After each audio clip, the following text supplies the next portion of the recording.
ಓಂ ಶ್ರೀ ಗುರುಭ್ಯೋ ನಮಃ. ನಮಸ್ತೆ ಗೆಳೆಯರೆ, ಆಚಾರ್ಯ ಸ್ಕಲ್ಪ್ಚರ್ ಯೂಟ್ಯೂಬ್ ಚಾನಲ್ಗೆ ಸ್ವಾಗತ. ನಾನು ನಿಮ್ಮ ಮಧುಸೂದನ್ ಆಚಾರ್ಯ. ಗೆಳೆಯರೆ, ಇಂದು ಜ್ಯೋತಿಷ್ಯ ವಿಚಾರದಲ್ಲಿ ರಾಶಿ ಕುಂಡಲಿ ಹಾಗೂ ನವಾಂಶ ಕುಂಡಲಿ, ದಯವಿಟ್ಟು ನಿಮ್ಮ ಜಾತಕಗಳನ್ನ ನೀವು ಓಪನ್ ಮಾಡ್ಕೊಂಡು ನೋಡ್ಕೊಳ್ಳಿ. ನಿಮ್ಮ ರಾಶಿ ಕುಂಡಲಿ ಹಾಗೂ ನವಾಂಶ ಕುಂಡಲಿ ಎರಡರಲ್ಲೂ ಸಹ ಇರ್ತಕ್ಕಂಥ ವ್ಯತ್ಯಾಸಗಳಿಂದ ಉಂಟಾಗ್ತಕ್ಕಂಥ ಶುಭಯೋಗಗಳು, ರಾಶಿ ಕುಂಡಲಿ ಹಾಗೂ ನವಾಂಶದಲ್ಲಿ ಯಾವ್ಯಾವ ರೀತಿ ನಾವು ಶುಭಫಲಗಳನ್ನು ನೋಡ್ಕೋಬಹುದು ಅಂದರೆ ಗ್ರಹಗಳ ಬಲದಿಂದ. ಏಕೆಂದರೆ ನವಾಂಶ ಕುಂಡಲಿ ನೋಡ್ಕೊಳ್ಳೋದು ಹೇಗೆ, ಮತ್ತು ರಾಶಿ ಕುಂಡಲಿಗೂ ನವಾಂಶ ಕುಂಡಲಿಗೂ ಏನು ವ್ಯತ್ಯಾಸ ಬರುತ್ತೆ, ಯಾವ್ಯಾವ ರೀತಿ ಗ್ರಹಗಳ ಪೊಸಿಷನ್ ಬಂದಾಗ ಅದ್ಭುತವಾದ ಫಲ ಕೊಡುತ್ತೆ ಅಂತ ತಿಳಿಸ್ಕೊಡ್ತೀನಿ.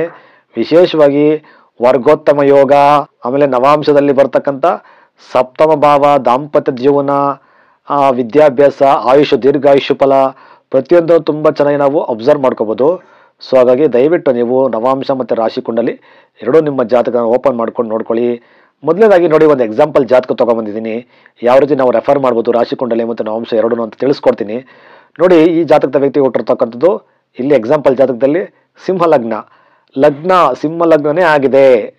ಫಸ್ಟ್ ಆಫ್ ಆಲ್ ಜಾತಕದಲ್ಲಿ ರಾಶಿ ಕುಂಡಲಿ ಆಗಿರೋದ್ರಿಂದ ಸಿಂಹ ಲಗ್ನ ಹುಟ್ಟಿರ್ತಕ್ಕಂಥ ವ್ಯಕ್ತಿ ನವಾಂಶದಲ್ಲಿ ಯಾವ ಲಗ್ನ ಇದೆ, ನವಾಂಶದಲ್ಲಿ ಲಗ್ನಾಧಿಪತಿ ಏನಾಗಿದ್ದಾನೆ ನೋಡ್ಕೋಬೇಕು. ಇಲ್ಲಿ ಸಿಂಹ ಲಗ್ನಾಧಿಪತಿ ಆಗಿರ್ತಕ್ಕಂಥ ರವಿ ಎಲ್ಲಿದ್ದಾನೆ, 3ನೇ ಮನೆಯಲ್ಲಿ ನೀಚ ಆಗಿದ್ದಾನೆ. ಸೊ ಲಗ್ನಾಧಿಪತಿ ರವಿ 3ನೇ ಮನೆಯಲ್ಲಿ ನೀಚ ಆಗಿರ್ತಕ್ಕಂಥದ್ದು ಸ್ವಲ್ಪ ನೀಚತ್ವದ ಪ್ರಮಾಣ ದೋಷ ಇರುತ್ತೆ. ಆದರೆ ಸಿಂಹ ಲಗ್ನ ನೋಡಿ, ಪುಬ್ಬ ನಕ್ಷತ್ರ 1ನೇ ಪಾದಕ್ಕೆ ಆಗಿದೆ. ಪುಬ್ಬ ನಕ್ಷತ್ರ 1ನೇ ಪಾದದಲ್ಲಿ ಲಗ್ನ ಆಗಿರೋದು. ಸೊ ಇವಾಗ ನವಾಂಶದಲ್ಲಿ ಯಾವ ಲಗ್ನ ಬರ್ತದೆ ಇವರಿಗೆ ಅಂದರೆ ಕೌಂಟ್ ಮಾಡ್ಕೊಳ್ಳಿ, ಹೇಳ್ತೀನಿ ಕೇಳಿ. ಇವಾಗ ಅಶ್ವಿನಿ ನಕ್ಷತ್ರಕ್ಕೆ ನವಾಂಶದಲ್ಲಿ 4 ಭಾಗ ಅಂದರೆ ಒಂದು ಪಾದಕ್ಕೆ 1 ರಾಶಿ ಅಂದರೆ 4 ಪಾದಕ್ಕೆ 4 ರಾಶಿ ನವಾಂಶದ. ಅಶ್ವಿನಿಂದನೇ ಕೌಂಟ್ ಮಾಡ್ಕೋಬೇಕು. ಅಶ್ವಿನಿ ನಕ್ಷತ್ರ ಪ್ರಾರಂಭ ನಕ್ಷತ್ರ ಅಲ್ವಾ. ಸೊ ಅಶ್ವಿನಿಗೆ ಅಶ್ವಿನಿ 1, 2, 3, 4 ಈ 4 ರಾಶಿಗೂ ಅಶ್ವಿನಿ ನಕ್ಷತ್ರಕ್ಕೆ ಬರ್ತದೆ. ಸೇಮ್ ಅದೇ ರೀತಿ ಅಶ್ವಿನಿಗೆ 4, ಭರಣಿಗೆ 4 ಮತ್ತು ಕೃತ್ತಿಕ. ಇದೇ ರೀತಿ ಅಶ್ವಿನಿ, ಭರಣಿ, ಕೃತ್ತಿಕ, ರೋಹಿಣಿ, ಮೃಗಶಿರ, ಆರಿದ್ರೆ, ಪುನರ್ವಸು, ಪುಷ್ಯ, ಆಶ್ಲೇಷ, ಮಕ ಮತ್ತು ಪುಬ್ಬ. ಸೊ ಈಗ ಪುಬ್ಬ ನಕ್ಷತ್ರ 1ನೇ ಪಾದದಲ್ಲಿ ಲಗ್ನ ಆಗಿರತಕ್ಕಂಥದ್ದು. ಸೊ ಪುಬ್ಬ ನಕ್ಷತ್ರ 1ನೇ ಪಾದ ಅಂದರೆ ನಮಗೆ ಸಿಂಹ ರಾಶಿನೇ, ಸಿಂಹ ಲಗ್ನನೇ ಬರ್ತದೆ ನವಾಂಶದಲ್ಲೂ. ನೋಡಿ, ನವಾಂಶದಲ್ಲೂ ಸಹ ಸಿಂಹ ರಾಶಿ ಸಿಂಹ ಲಗ್ನನೇ ಬಂತು. ಆದರೆ ಇಲ್ಲಿ ಲಗ್ನಾಧಿಪತಿ ರವಿ ನವಾಂಶದಲ್ಲಿ ಉಚ್ಚ ಆಗಿದ್ದಾನೆ. ಇಲ್ಲಿ ಸಿಂಹ ರಾಶಿಯಲ್ಲಿ ಸಿಂಹ ಲಗ್ನಾಧಿಪತಿ ರವಿ ನೀಚ ಇದ್ದಾನೆ 3ನೇ ಮನೆಯಲ್ಲಿ. ಯಾಕೆಂದ್ರೆ ಇಲ್ಲಿ ತುಲಾ ರಾಶಿಯಲ್ಲಿ ರವಿ ನೀಚ ಆಗ್ತಾನೆ. ಲಗ್ನಾಧಿಪತಿ ಇರತಕ್ಕಂಥ ನಕ್ಷತ್ರ ಬಂದು ವಿಶಾಖ ನಕ್ಷತ್ರ 1ನೇ ಪಾದ. ವಿಶಾಖ ನಕ್ಷತ್ರ 1ನೇ ಪಾದ ಅಂದ್ರೆ ನಮ್ಗೆ ನವಾಂಶದಲ್ಲಿ ಯಾವ ರಾಶಿ ಬರುತ್ತೆ, ರವಿ ಎಲ್ಲಿ ಬರ್ತಾನೆ ಅಂದ್ರೆ ಕೌಂಟ್ ಮಾಡ್ಕೋಬೇಕು ನೀವು. ಈಗ ಕೃತಿಕಕ್ಕೆ ಅಶ್ವಿನಿ, ಭರಣಿ, ಕೃತಿಕಕ್ಕೆ ಅಲ್ಲಿ ಮುಗಿಯುತ್ತೆ.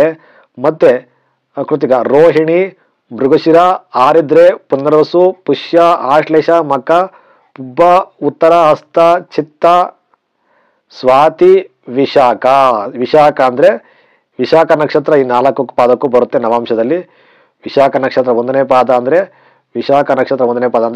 ಮೇಷರಾಶಿ 1ನೇ ಮನೆ ಇಲ್ಲೇ ಬರುತ್ತೆ. 1ನೇ ಪಾದ ಅಂದ್ರೆ ಮೇಷರಾಶಿಯಲ್ಲೇ ಬರುತ್ತೆ. ಸೊ ರವಿ ಈ ರಾಶಿ ಕುಂಡಲಿಯಲ್ಲಿ ನೀಚ ಆಗಿರ್ತಕ್ಕಂಥ ರವಿ ತುಲಾ ರಾಶಿಯಲ್ಲಿ ನವಾಂಶದಲ್ಲಿ ಉಚ್ಚ ಆಗ್ಬಿಟ್ಟ. ಸೊ ನವಾಂಶದಲ್ಲಿ ಯಾವುದೇ ಗ್ರಹ ಉಚ್ಚ ಆದ್ರೂ ರಾಶಿ ಕುಂಡಲಿಯಲ್ಲಿ ನೀಚಾಗಿ ನವಾಂಶದಲ್ಲಿ ಉಚ್ಚ ಆಯಿತು ಅಂದರೆ ಖಂಡಿತವಾಗ್ಲೂ ನಿಮಗೆ ಈ ನೀಚತ್ವದ ಪ್ರಮಾಣ ನೀವು ಕೇವಲ ಸ್ವಲ್ಪ ಭಾಗ ಅಷ್ಟೇ ಅನುಭವಿಸೋಕ್ಕೆ ಸ್ಟಾರ್ಟಿಂಗ್ ಇರುತ್ತೆ ಯೋಗ. ನಂತರ ಸಂಪೂರ್ಣವಾಗಿ ರವಿಯ ಉಚ್ಚತ್ವದ ಫಲ ಅಂದರೆ ಶಿವ ಫಲಗಳನ್ನು ದೀರ್ಘವಾಗಿ ಅನುಭವಿಸೋದಕ್ಕೆ ರವಿ ಅನುಕೂಲ ಮಾಡಿಕೊಡ್ತಾನೆ. ಯಾಕೆಂದರೆ ನವಾಂಶದಲ್ಲಿ ಉಚ್ಚನಾದ. ಅದು ನೋಡಿ, ಭಾವ ನೋಡಿ, ತ್ರಿಕೋಣ ಭಾವ 9ನೇ ಭಾವದಲ್ಲಿ ಇದ್ದಾನೆ. 9ನೇ ಭಾವದ ನವಾಂಶದಲ್ಲಿ 9ನೇ ಭಾವ ಇದೆ. ರವಿ ಇರ್ತಕ್ಕಂಥದ್ದು 10ನೇ ಮನೆ ಅಧಿಪತಿ ಶುಕ್ರನ ಜೊತೆಲೇ ಇದ್ದಾನೆ. ರವಿ ಉಚ್ಚ ಇದ್ದಾನೆ ಮೇಷರಾಶಿಯಲ್ಲಿ. ಖಂಡಿತವಾಗ್ಲೂ ಇವರಿಗೆ ಜಾತಕದ ವ್ಯಕ್ತಿಗೆ ಆ ರವಿಯ ಒಂದು ಅನುಕೂಲ, ಶುಭಯೋಗ, ಶುಭ ಫಲಗಳು ಸಿಕ್ಕೇ ಸಿಗುತ್ತೆ. ನೋಡಿ, ಇನ್ನೊಂದು ಅದು ಲಗ್ನಾಧಿಪತಿ ಇರ್ತಕ್ಕಂಥದ್ದು. ಮೇನ್ ಆಗಿ ನಾವು ಲಗ್ನದ ಬಗ್ಗೆ ಮಾತಾಡಬೇಕು. ರಾಶಿ ಕುಂಡಲಿಯಲ್ಲೂ ಸಿಂಹ ಲಗ್ನ, ನವಾಂಶದಲ್ಲೂ ಸಿಂಹ ಲಗ್ನ. ಈ ರೀತಿಯಾಗಿ ದಯವಿಟ್ಟು ನೋಡ್ಕೊಳ್ಳಿ. ಯಾರ ಜಾತಕದಲ್ಲಿ ರಾಶಿ ಕುಂಡಲಿಯಲ್ಲೂ ಒಂದೇ ಲಗ್ನ ಇದ್ದು ನವಾಂಶದಲ್ಲೂ ಅದೇ ಲಗ್ನ ನವಾಂಶದಲ್ಲೂ ಬಂದಿದ್ರೆ ಅದನ್ನ ಲಗ್ನ ವರ್ಗೋತ್ತಮ ಎಂದು ಕರೆಯುತ್ತೇವೆ. ಲಗ್ನ ವರ್ಗೋತ್ತಮ ಆದ್ರೆ ಉತ್ತಮವಾದಂತ ದೈಹಿಕ ಶಕ್ತಿ, ದೇಹ ಆರೋಗ್ಯ ಆಯುಷು ಇದ್ದೇ ಇರುತ್ತೆ. ದೀರ್ಘವಾದ ಆಯುಷು 70, 80, 90 ವರ್ಷ ಬದುಕತಕ್ಕಂಥ ತಾಕತ್ತಿರುತ್ತೆ. ದೇಹದ ಕೆಪಾಸಿಟಿ ಚೆನ್ನಾಗಿರುತ್ತೆ, ದೇಹ ಲಕ್ಷಣ ಚೆನ್ನಾಗಿರುತ್ತೆ, ಸೌಂದರ್ಯ ಇರುತ್ತೆ. ನಿಮ್ಮ ದೇಹದಲ್ಲಿ ಸೌಂದರ್ಯ, ಫಿಸಿಕಲ್ ಫಿಟ್ನೆಸ್ ತುಂಬಾ ಚೆನ್ನಾಗಿರುತ್ತೆ. ಸೊ ನೋಡ್ಕೋಬೇಕು. ಅದೇ ಲಗ್ನ ರಾಶಿ ಕುಂಡಲಿಯಲ್ಲೂ ಅದೇ ಲಗ್ನ ಆಗಿ ನವಾಂಶದಲ್ಲೂ ಅದೇ ಲಗ್ನ ಆದ್ರೆ ಖಂಡಿತವಾಗ್ಲೂ ದೇಹ ಆರೋಗ್ಯ, ದೇಹದ ಒಂದು ಆರೈಕೆ, ಸೌಂದರ್ಯ, ಆಯುಷ್ಯು, ಆರೋಗ್ಯ ಖಂಡಿತವಾಗ್ಲೂ ಭಗವಂತ ಕೊಡ್ತಾನೆ. ಅದು ಯಾವ ರೀತಿ ನೀವು ಪಡ್ಕೋಬಹುದು, ಎಷ್ಟು ಪ್ರಮಾಣದಲ್ಲಿ ಇರುತ್ತೆ ಅಂತ ಸಂಪೂರ್ಣ ತಿಳ್ಕೊಬೇಕು ಅಂದ್ರೆ 8ನೇ ಮನೆ ಅಧಿಪತಿ ಮತ್ತೆ ಲಗ್ನಾಧಿಪತಿ, ಆಯುಷ್ ಸ್ಥಾನಾಧಿಪತಿ ಮತ್ತೆ ಲಗ್ನಾಧಿಪತಿ ಇವೆರಡು ಚೆನ್ನಾಗಿರ್ಬೇಕು. ಈಗ ಜಾತಕದಲ್ಲಿ ಸಿಂಹ ಲಗ್ನಾಧಿಪತಿ ರವಿ ನೀಚ ಇದ್ದಾನೆ 3ರಲ್ಲಿ. ಆದರೆ ಆ ನೀಚ ರವಿ ಮೇಲೆ ನೋಡ್ಕೊಳ್ಳಿ ದಯವಿಟ್ಟು, ಗುರುವಿನ 5ನೇ ದೃಷ್ಟಿ ಇರೋದ್ರಿಂದ ನೀಚತ್ವದ ಪ್ರಮಾಣ ಈ ರಾಶಿ ಕುಂಡಲಿಯಲ್ಲೇ ಹೊರಟೋಗ್ಬಿಡ್ತು. ಯಾಕೆಂದ್ರೆ 11ನೇ ಲಾಭಸ್ಥಾನದಲ್ಲಿ ಗುರು ಕೂತ್ಕೊಂಡು ಈ ಲಗ್ನಾಧಿಪತಿ ರವಿ ಮೇಲೆ ಗುರುವಿನ 5ಮ ದೃಷ್ಟಿ ಬೀಳೋದ್ರಿಂದ ರವಿಗೆ ಬಲ ಬರುತ್ತೆ, ನೀಚ ಭಂಗ ಆಗ್ತದೆ. ಆಮೇಲೆ ಶನಿ ತನ್ನ ಉಚ್ಚಸ್ಥಾನನ, ಶನಿ ಮೇಷರಾಶಿಯಲ್ಲಿ ಕೂತ್ಕೊಂಡು ಉಚ್ಚಸ್ಥಾನ ನೋಡ್ತಾ ಇದ್ದಾನೆ. ನಂತರ ಈ ಮನೆ ಅಧಿಪತಿ ಶುಕ್ರ ಜಾತಕದಲ್ಲಿ ತ್ರಿಕೋಣ ಸ್ಥಾನಕ್ಕೆ ಬಂದ. ಸೊ ಹಾಗಾಗಿ ಇಲ್ಲಿ ರವಿಗೆ ನೀಚತ್ವದ ಭಂಗ ಆಗ್ತದೆ. ಇವರಿಗೆ ಆಯುಷ್ ಆರೋಗ್ಯ ವೃದ್ಧಿ ಆಗ್ತದೆ. ಖಂಡಿತವಾಗ್ಲು ಯಾವ ರೀತಿ ಹೇಳ್ಬೋದು ಆಯುಷ್ ಆರೋಗ್ಯ ವೃದ್ಧಿ ಆಗ್ತದೆ ಅಂದ್ರೆ ನೋಡಿ, ಲಗ್ನ ವರ್ಗೋತ್ತಮ ಆಯಿತು 1 ಪಾಯಿಂಟು, ನಂತರ ಲಗ್ನಾಧಿಪತಿ ನವಾಂಶದಲ್ಲಿ ಉಚ್ಚ ಆದ 2 ಪಾಯಿಂಟು, ನಂತರ ಆಯುಷ್ ಸ್ಥಾನ 8ನೇ ಮನೆ ಅಧಿಪತಿ ಆಗಿರತಕ್ಕಂಥ ಗುರು 11ಕ್ಕೆ ಬಂದು ಕೂತ್ಕೊಂಡ. ತನ್ನ ಸ್ವಂತ ನಕ್ಷತ್ರ ಪುನರ್ವಸು ನಕ್ಷತ್ರದಲ್ಲೇ ಇದ್ದಾನೆ. ಇದೊಂದು ಪಾಯಿಂಟು. ಸೊ ಸೇಮ್ ನವಾಂಶದಲ್ಲಿ ನೋಡಿ, ಬೇಕಾರೆ ನವಾಂಶದಲ್ಲಿ ಗುರು ವರ್ಗೋತ್ತಮ ಇದ್ದಾನೆ. ನವಾಂಶದಲ್ಲೂ ಗುರು ಮತ್ತೆ ಇದೇ ರಾಶಿಗೆ ಬರ್ತಾನೆ, ಮಿಥುನ ರಾಶಿಗೆ ಬರ್ತಾನೆ. ಗುರು ವರ್ಗೋತ್ತಮ ಆಯ್ತಿಲ್ಲಿ. ಸೊ ಹಾಗಾಗಿ ಜಾತಕದಲ್ಲಿ ಖಂಡಿತವಾಗ್ಲೂ ಆಯುಷ್ ಬಲ, ಆರೋಗ್ಯ ಬಲ ಇದ್ದೇ ಇರುತ್ತೆ. ಆದರೆ ಆಯುಷಕಾರಕ ಶನಿ ನೀಚನಾಗಿದ್ದಾನಲ್ವಾ ಅಂದ್ರೆ, ಶನಿ ನೀಚ ಆಗಿದ್ರು ಶನಿ ಇರ್ತಕ್ಕಂಥ ಮನೆ ಬಂದು ಭಾಗ್ಯಸ್ಥಾನ, ಪಿತೃಸ್ಥಾನ, ದೈವಸ್ಥಾನ, 9ನೇ ಮನೆ ಅದೃಷ್ಟ ಕೊಡ್ತಕ್ಕಂಥ ದೈವಸ್ಥಾನ ಆಗಿರೋದ್ರಿಂದ, ತ್ರಿಕೋಣ ಸ್ಥಾನ ಆಗಿರೋದ್ರಿಂದ ಶನಿಗೆ ಬಲ ಬರುತ್ತೆ. ಮತ್ತೆ ಶನಿ ನವಾಂಶದಲ್ಲಿ ನೋಡಿ, ಶನಿ ನವಾಂಶದಲ್ಲಿ 4ನೇ ಕೇಂದ್ರ ಸ್ಥಾನಕ್ಕೆ ಬಂದ. ನವಾಂಶದಲ್ಲಿ ಕೇಂದ್ರ ಸ್ಥಾನಕ್ಕೆ ಬಂದ ವೃಶ್ಚಿಕ ರಾಶಿಯಲ್ಲಿ. ಸೊ ಹಾಗಾಗಿ ಇಲ್ಲಿ ತ್ರಿಕೋಣ ಸ್ಥಾನ ರಾಶಿ ಕುಂಡಲಿಯಲ್ಲಿ ನವಾಂಶದಲ್ಲಿ ಕೇಂದ್ರ ಸ್ಥಾನ ಆಗಿರೋದ್ರಿಂದ ಆ ಶನಿಗೆ ನೀಚದ ಪ್ರಮಾಣ ಭಂಗ ಆಗ್ತದೆ, ಕಡಿಮೆ ಆಗ್ತದೆ. ಆಯುಷ್ ವೃದ್ಧಿ ಆಗ್ತದೆ. ಉದ್ಯೋಗದಲ್ಲಿ ಯಶಸ್ಸು ಸಾಧನೆ ಮಾಡ್ತಕ್ಕಂಥ ಎಲ್ಲಾ ಸೌಕರ್ಯಗಳು ಸಿಕ್ಕೇ ಸಿಗುತ್ತೆ. ಇನ್ನು ಈ ಜಾತಕದ ವ್ಯಕ್ತಿಗೆ ನೋಡಿ, 3ನೇ ಮನೆ ಮತ್ತೆ 10ನೇ ಮನೆ ಕರ್ಮಸ್ಥಾನಾಧಿಪತಿ, 10ನೇ ಭಾವ, 10ನೇ ಮನೆ ಅಧಿಪತಿ ಯಾವತ್ತೂ ಅಷ್ಟೇ 1, 5, 9 ಅಥವಾ 1, 4, 7, 10 ನಿಮ್ಮ ಜಾತಕ ನೋಡ್ಕೊಳ್ಳಿ. 10ನೇ ಮನೆ ಅಧಿಪತಿ ಆದ್ರೂ 1, 4, 7, 10ರಲ್ಲಾಗ್ಲಿ 1, 5, 9 ತ್ರಿಕೋಣ ಹಾಗೂ ಕೇಂದ್ರ ಸ್ಥಾನಗಳಲ್ಲಿ ಬಂದಾಗ ಖಂಡಿತವಾಗ್ಲೂ ಉದ್ಯೋಗದ ವಿಚಾರದಲ್ಲಿ ಒಂದು ಸ್ವಲ್ಪ ಸಾಧನೆ, ಯಶಸ್ಸು, ಸಂಪಾದನೆ ಚೆನ್ನಾಗಿರುತ್ತೆ, ಪ್ರಮೋಷನ್ಸ್ ಆಗುತ್ತೆ, ಪಿತ್ರಾರ್ಜಿತ ಆಸ್ತಿ ಬರುತ್ತೆ, ಪ್ರಾಪರ್ಟಿ ಮಾಡ್ಕೋತೀರಾ, ಸಂಪಾದನೆ ಮಾಡಿ ಪ್ರಾಪರ್ಟಿ ಮಾಡ್ಕೋತೀರಾ. ನೀವೇ ಸ್ವಂತ ದುಡಿದು ಪ್ರಾಪರ್ಟಿ ಮಾಡ್ಕೊಳ್ಳೋ ತಾಕತ್ತು ನಿಮ್ಗಿರುತ್ತೆ. ಸೊ ಇಲ್ಲಿ 10ನೇ ಮನೆ ಅಧಿಪತಿ ಶುಕ್ರ ಪಂಚಮ ಪೂರ್ವ ಪುಣ್ಯ ಸ್ಥಾನ, ನಿಮ್ಮನ್ನ ಒಂದು ಏನಂತೀವಿ ನಾವು ಲಕ್ ಬರ್ತಕ್ಕಂಥದ್ದು, ಅದೃಷ್ಟ ಬರ್ತಕ್ಕಂಥ ಹೌಸ್ 5ನೇ ಮನೆ, ಪುತ್ರ ಸಂತಾನ ಸ್ಥಾನ. ಈ ಮನೆಯಲ್ಲಿ ಶುಕ್ರ ಬಂದಿರೋದ್ರಿಂದ ನಿಮಗೆ ಒಳ್ಳೆ ಸಂತಾನ ಆಗುತ್ತೆ, ಸ್ತ್ರೀಯರಿಂದ ಲಾಭ ಆಗ್ತದೆ, ಹೈಯರ್ ಎಜುಕೇಶನ್ ಆಗ್ತದೆ, ಉದ್ಯೋಗದಿಂದ ಲಾಭ ಆಗ್ತದೆ, ಉದ್ಯೋಗ ಸಂಪಾದನೆ ಮಾಡಿ ಪ್ರಾಪರ್ಟಿ ಮಾಡ್ಕೊಳ್ತಕ್ಕಂಥ ತಾಕತ್ತು ಶುಕ್ರ ಕೊಡ್ತಾನೆ. ಸೇಮ್ ಕೇಸ್ ನವಾಂಶದಲ್ಲೂ ಅಷ್ಟೇ ಶುಕ್ರ 9ನೇ ಮನೆಗೆ ಬಂದು ಕೂತ್ಕೊಂಡ ಭಾಗ್ಯಸ್ಥಾನಕ್ಕೆ. ಇಲ್ಲಿ 5ನೇ ಮನೆ ತ್ರಿಕೋಣ ಸ್ಥಾನ, ನವಾಂಶದಲ್ಲಿ 9 ತ್ರಿಕೋಣ ಸ್ಥಾನ, ರವಿ ಉಚ್ಚಸ್ಥಾನಾಗಿ ಕೂತಿದ್ದಾನೆ, ಜೊತೆಲೆ ಶುಕ್ರ ಕೂತ್ಕೊಂಡಿರೋದ್ರಿಂದ ಖಂಡಿತವಾಗ್ಲೂ ಅದೃಷ್ಟ ಬರುತ್ತೆ. ನೀವು ಉದ್ಯೋಗದಲ್ಲಿ ಹೆಚ್ಚಾಗಿ ಸಂಪಾದನೆ ಮಾಡ್ತೀರಾ, ಧನಾಭಿವೃದ್ಧಿ ಆಗ್ತದೆ, ಪ್ರಾಪರ್ಟಿ ಮಾಡ್ಕೊಳ್ತಕ್ಕಂಥ ತಾಕತ್ತು ನಿಮಗೆ ಖಂಡಿತವಾಗ್ಲೂ ಸಿಕ್ಕೇ ಸಿಗುತ್ತೆ. ಯಾಕೆಂದ್ರೆ ಈ ಶುಕ್ರನಿಗೆ ಪೂರಕವಾಗಿ ಗುರು ನೋಡಿ 11 ಲಾಭ ಸ್ಥಾನದಲ್ಲಿ ಕೂತ್ಕೊಂಡು ತನ್ನ ಸ್ವಂತ ಮನೆ ಧನುರಾಶಿನೇ ನೋಡ್ತಾ ಇದ್ದಾನೆ. ಶುಕ್ರನ ಮೇಲೆ ಗುರು ದೃಷ್ಟಿ ಬಿದ್ದಾಗ ಶುಕ್ರನಿಗೆ ಬಲ ಬರುತ್ತೆ, ಶ್ರೀಮಂತಿಕೆ ಬರುತ್ತೆ, ಆರೋಗ್ಯ ಆಯುಷ್ ವೃದ್ಧಿ ಆಗುತ್ತೆ, ಸ್ತ್ರೀ ಆಕರ್ಷಣೆ ಆಗುತ್ತೆ, ಪ್ರೀತಿ ಪ್ರೇಮ ಆಗ್ತಕ್ಕಂಥದ್ದು, ಆಮೇಲೆ ಮನೆ ವಸ್ತು ವಾಹನಗಳು ಖರೀದಿ ಮಾಡ್ತಕ್ಕಂಥ ಸೌಕರ್ಯ ಎಲ್ಲನೂ ಸಹ ತುಂಬಾ ಚೆನ್ನಾಗಿ ಗುರು ಶುಕ್ರ ಕಾಂಬಿನೇಷನ್ ಕೊಟ್ಟೇ ಕೊಡುತ್ತೆ.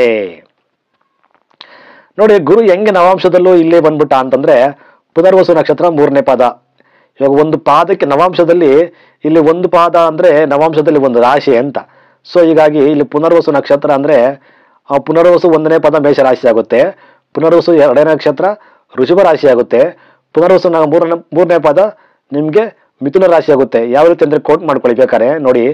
ಈಗ ಅಶ್ವಿನಿ ನಕ್ಷತ್ರಕ್ಕೆ ಅಶ್ವಿನಿ ನಕ್ಷತ್ರ 4 ಪಾದನೂ ಬಂದ್ಬಿಡುತ್ತೆ ಈ 4 ರಾಶಿಗೆ.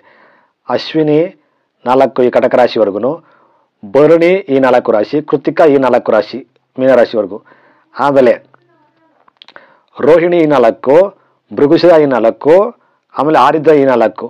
ಸೊ ಆರಿದ್ರ ಆದ್ಮೇಲೆ ಬರೋದೇ ನಿಮಗೆ ಪುನರ್ವಸು ನಕ್ಷತ್ರ. ಪುನರ್ವಸು 1ನೇ ಪಾದ, 2ನೇ ಪಾದ, 3ನೇ ಪಾದ.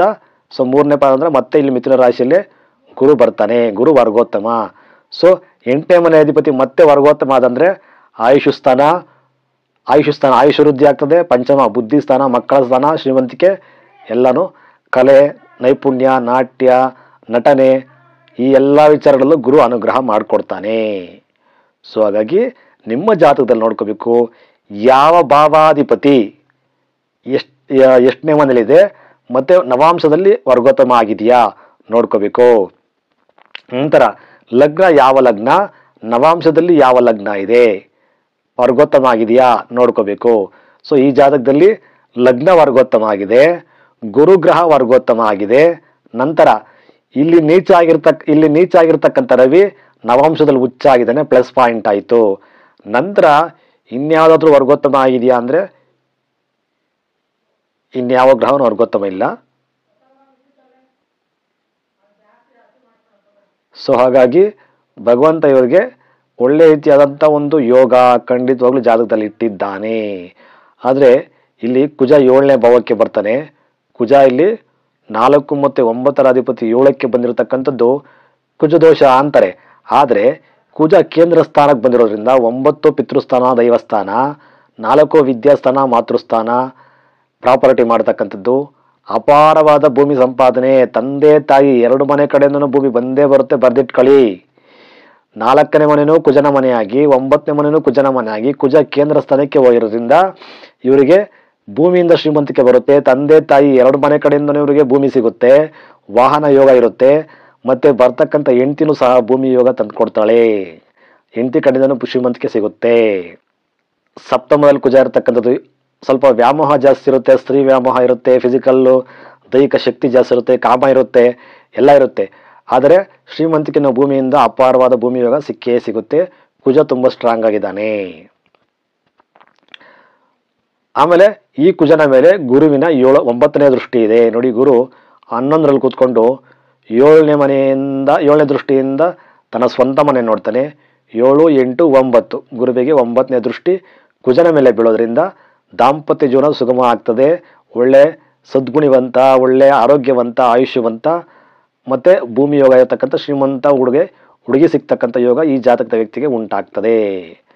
ಸೊ ಹಾಗಾಗಿ ನೋಡ್ಕೋಬೇಕು ನಿಮ್ಮ ಜಾತಕದಲ್ಲಿ ಗ್ರಹಗಳು ವರ್ಗೋತ್ತಮ ಆಗಿದೆಯಾ, ನವಾಂಶ ಇಂಪಾರ್ಟೆಂಟ್ ಆಗ್ತದೆ. ವರ್ಗೋತ್ತಮ ಆಗಿದ್ರೆ ಆ ಗ್ರಹಗಳ ದಶೆ ಬಂದಾಗ ಎಲ್ಲ ನಾನು ಹೇಳಿದ್ದೆಲ್ಲ ಅನುಭವಿಸ್ಬೇಕಾದ್ರೆ ಖಂಡಿತವಾಗ್ಲೂ ಅವ್ರಿಗೆ ಏನೋ ದಶೆ ಬರಬೇಕು. ಆ ಗ್ರಹ ಇಲ್ಲಿ ಗುರು ದಶೆನ ಬರಬೇಕಾಗ್ತದೆ, ಇಲ್ಲ ಕುಜನ ದಶೆ, ಇಲ್ಲ ರವಿ ದಶೆ, ಇಲ್ಲ ಶುಕ್ರ ದಶೆ. ಈ ರೀತಿ ದಶೆಗಳು ಬಂದಾಗ ಖಂಡಿತವಾಗ್ಲೂ ಅನುಕೂಲ ಆಗ್ತದೆ. ಯಾಕೆಂದರೆ ಇಲ್ಲಿ ಚಂದ್ರ ಇರತಕ್ಕಂಥದ್ದು ಯಾವುದು ರಾಶಿ, ಹಸ್ತ ನಕ್ಷತ್ರ 3ನೇ ಪದ. ಹಸ್ತ ನಕ್ಷತ್ರಕ್ಕೆ ಅಧಿಪತಿ ಚಂದ್ರ ದಶೆ. ಇವರು ಹುಟ್ಟಿರ್ತಕ್ಕಂಥದ್ದು ಚಂದ್ರ ದಶೆಯಲ್ಲಿ ಆಲ್ಮೋಸ್ಟ್ ಕೊನೆಯ ಭಾಗದಲ್ಲಿ.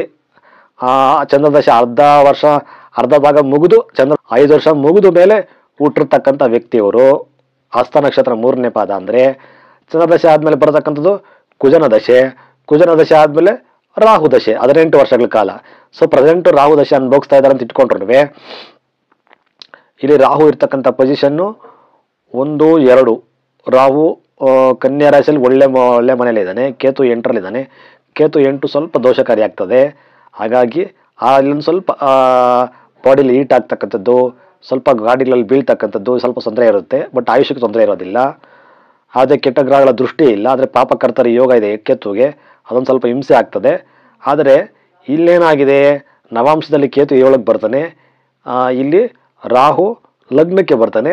ಅಷ್ಟಮಾಧಿಪತಿ ವರ್ಗೋತ್ತಮ ಇರೋದ್ರಿಂದ ಆಯುಷು ತೊಂದರೆ ಇರೋದಿಲ್ಲ. ದೀರ್ಘ ಆಯುಷು ಯೋಗ ಕೊಟ್ಟೇ ಕೊಡ್ತಾನೆ ಗುರು ಮತ್ತು ಶುಕ್ರ. ಹಾಗೂ ಇಲ್ಲಿ ಲಗ್ನ ವರ್ಗೋತ್ತಮ ಆಗಿರೋದ್ರಿಂದ. ಸೊ ಹಾಗಾಗಿ ನೋಡ್ಕೊಳ್ಳಿ ನಿಮ್ಮ ಜಾತಕದಲ್ಲಿ ಯಾವ ರೀತಿ ಯೋಗ ಇದೆ, ಗ್ರಹಗಳ ಪರಿಸ್ಥಿತಿ ಹೇಗಿದೆ ನೋಡ್ಕೊಂಡು ಕಮೆಂಟ್ ಮಾಡಿ, ಲೈಕ್ ಮಾಡಿ, ದಯವಿಟ್ಟು ಈ ವಿಡಿಯೋನ ಶೇರ್ ಮಾಡಿ ಎಲ್ರಿಗೂ.